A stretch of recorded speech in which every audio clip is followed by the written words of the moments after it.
Okay, so may ayusin tayo ditong Epson L3210. Hindi ko pa sure kung anong sira niya, pero testing muna natin siya. Ayan. So try tayo na mag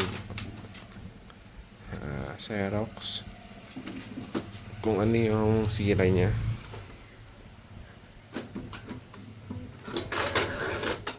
Ayun, kita ko agad.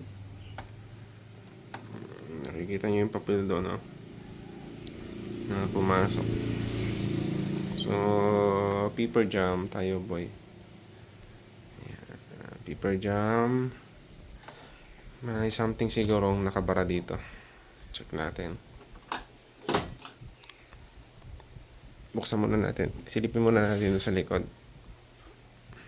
Ayan, so check natin. Tinanggal ko na yung coupon na nag-jam. Ayan, check natin sa likod, guys. Wala akong holder ngayon, kaya hawak ko yung phone ko. Check natin sa likod. May bar. Ayan, walang flash. Bakit walang flash? Ayan, ayun. So may nakita ko, guys. Kita nyo ba? Ayan, tingnan natin. Ayun, o. Ayun, nakita nyo ba? Yun. May pin na nakabara. Ayan, so alisin na lang natin yun, guys. So yun lang yung problema na to. Alisin na lang natin. Sungkitin natin yun. Yun, dumikit na.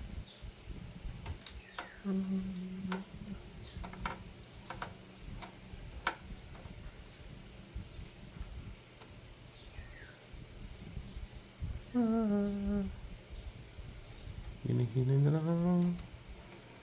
Yun, nakuha na.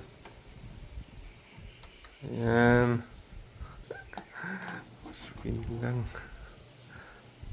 Okay na to. Subukan natin.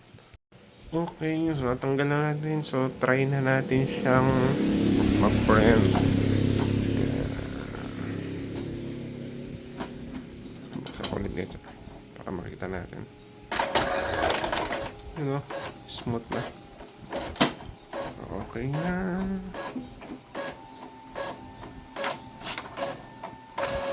Kaso walang block. So i-cleaning na lang natin to. Ayan, pag wala siyang print, i-cleaning na lang natin. Meron namang block yun. I-cleaning muna natin. So long press lang to. Ayan, so okay, cleaning na yun, guys.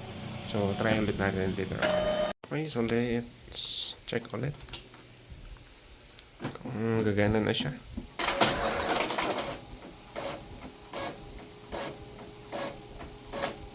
Okay, so yun lang, guys.